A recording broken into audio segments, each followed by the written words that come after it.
Hey guys, this is a local pickups video. I actually just met a gentleman about a little over an hour ago, I guess, that had some coins for me to dig through. Lots of graded stuff, some raw stuff, and I just got to pick and choose kind of what I wanted.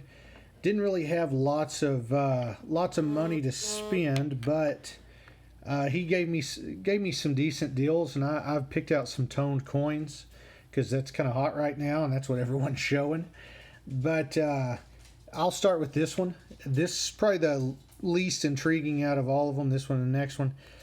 But this is the 1893 Columbian half, and if you look, it's got some killer color on it, especially under Columbus there. Then the back is where the money is. Look at that. Really, really well toned. You can see the cartwheel rolling there. Just in person, it is. You really got to catch the light right. Otherwise, it just looks like a really dark toned, like this right here. Just a very dark toned half. But when you get the light right, you can see all kind of the dark rust colors. It's really nice. These are from 1893. But I do plan to sell this. So if you'd like to buy it, leave a comment. We can see if we can work something out. But anyway, these are not expensive at all. You can find them everywhere. Usually they're uncirculated. I would call this AU. This is a 1956 Washington quarter in MS66. Case is a little scratched up, but this has some really awesome luster and green toning on it. It's tough to catch. You can see a little bit. It's kind of a greenish yellow tone. Now these are pretty common. Even in the MS66 grade, they're common. Really, the only rare Washington quarters are the ones back in the 30s and that's really all the dates in the 30s. Your 32D and S are obviously keys. But a lot of the other dates from the 30s and even some into the early 40s to get them in the MS66 grade, they're pretty tough.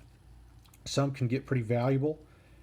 But if you are trying to put together a collection of these, go for the luster bombs like this. Look at this back. It is bright. It's actually reflecting off my shirt right now and everything. It's pretty impressive. But this one does have some nice toning on it as well. But there you can kind of see that green toning. Okay, on to coin you don't see often. This is it looks like a newer Annex holder. I figure this has been graded probably within the last couple of years, but this is a shield nickel.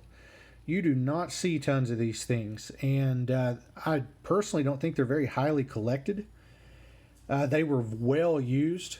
Civil War era all the way up through the 1870s, right through there, or post-Civil War, really, more than anything. But this has nice green peripheral toning.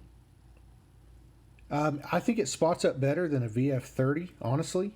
I have an XF45 of the same date, the 1868, and they are pretty near identical.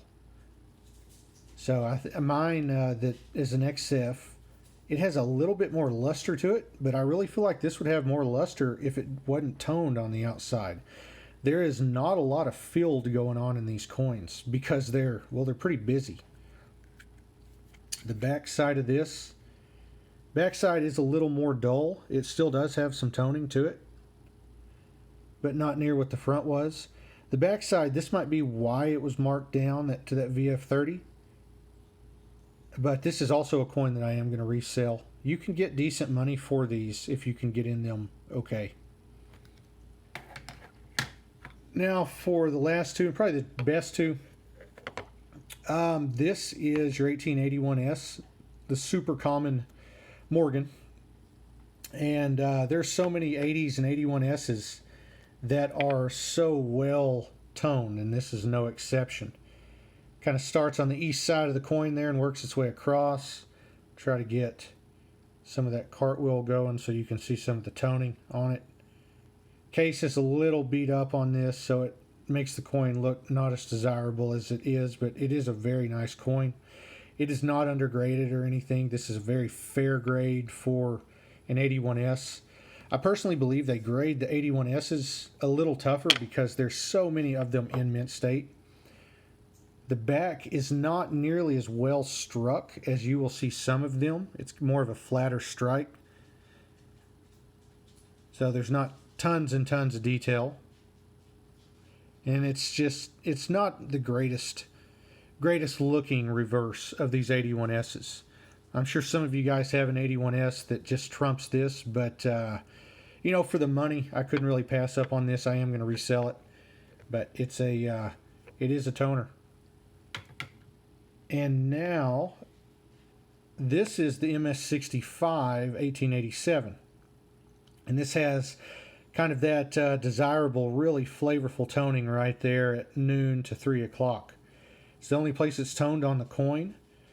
Ontario had a video where he showed different types of toning, and he's shown one or two of these that were toned like this. I forget what he called it, but it is a type of peripheral toning. This one is not struck as well. I personally think it is a little overgraded myself. There's quite a bit of chatter in the fields right there about 9 or 10 o'clock. The cheek has a little chatter on it, and then down there at the neck has some chatter on it. A lot of times with your MS65s, you will not see that chatter right out there in front of the nose. So they dock that pretty hard. The back is a lot better. The back has some pretty serious luster and a fingerprint of mine. There we go. Really good luster on the back, and the fields are a lot more clear, and the strike on the back is really nice. So the back is definitely an MS65 back, but the front is not as much, but that toning is really nice as well. But anyway, this is just a simple local pickups video, and I appreciate you guys watching, paying attention, giving me 7 or 8 minutes of your time, and I will see you guys next video. Thanks for watching.